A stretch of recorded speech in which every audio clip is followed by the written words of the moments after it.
Guys, it's Evie here and welcome back to my channel, or if you're new here, welcome. I hope you decide to stick around and subscribe.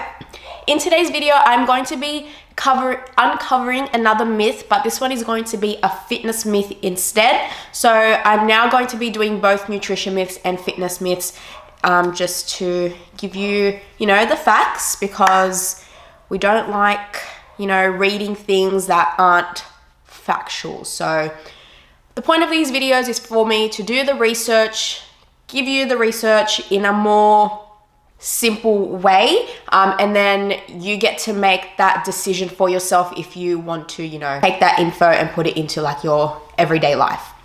Also, if I sound a bit congested and sniffly, it's because I have just had a cold for the past like 10 days. I was very run down, and then my voice was gone, so this is where I'm at now, so that's why.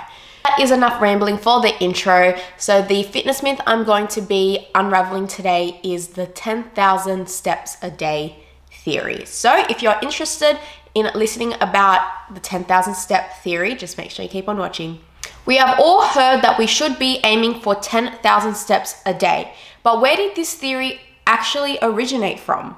In the 1960s, the Japanese created the pedometer, which counts your steps, and this was called Manto Kai, which translates to 10,000 steps. The concept came about in the 1964 Tokyo Olympics. The theory came about because the phrase was quite catchy. At this point in time, there was no substantial evidence connecting 10,000 steps a day would actually improve your health.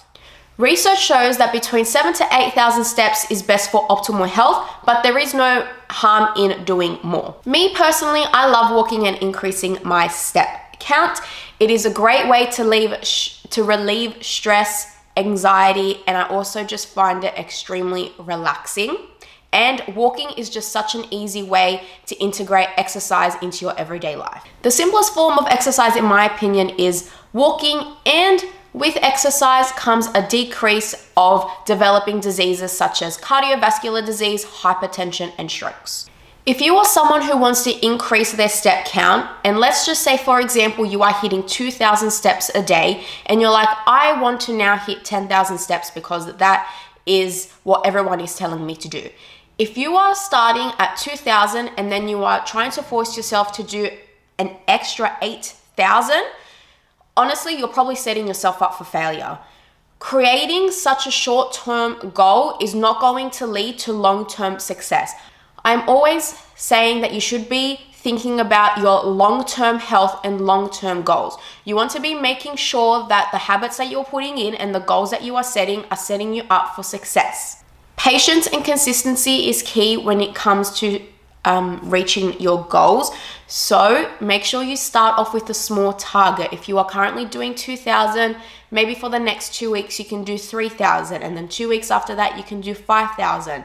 By doing it slowly, you are more inclined to be able to reach that goal, because if you go from 2,000 to 10,000, because it is such a big gap, you could be setting yourself up for failure, and you want to be thinking about the long-term success, not that short-term success, which will only give you a short-term hit of accomplishment. So you want to just be making sure that the goals you are setting are realistic and are setting you up for long-term. Also remember that there will be days where your goals won't be met, and that is totally fine. Just don't be too hard on yourself.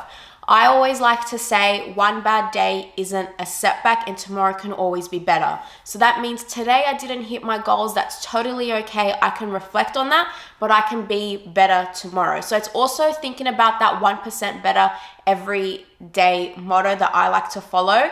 It's just thinking about being that 1% better instead of 70% better, because a lot of the time we don't have 70% in us, and you're trying to do too much too quickly. So just taking it slow, be patient and consistent, and if your goal isn't met for one day, that's totally okay.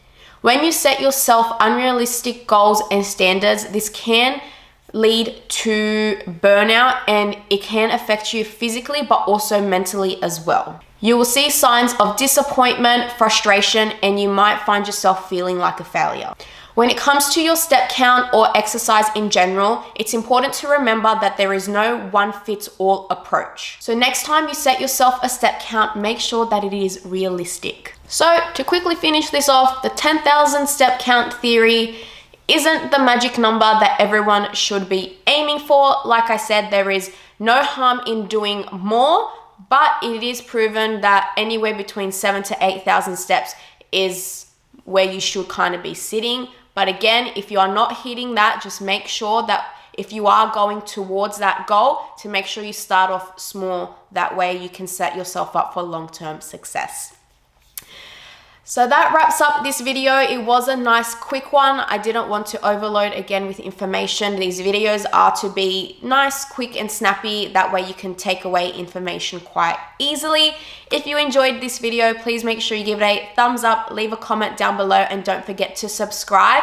Also, I will leave my TikTok and Instagram handles here if you want to follow me on those platforms as well. And until next time, I hope you guys are having an amazing day wherever you are. And just remember that one bad day isn't a setback and tomorrow can always be better. Bye.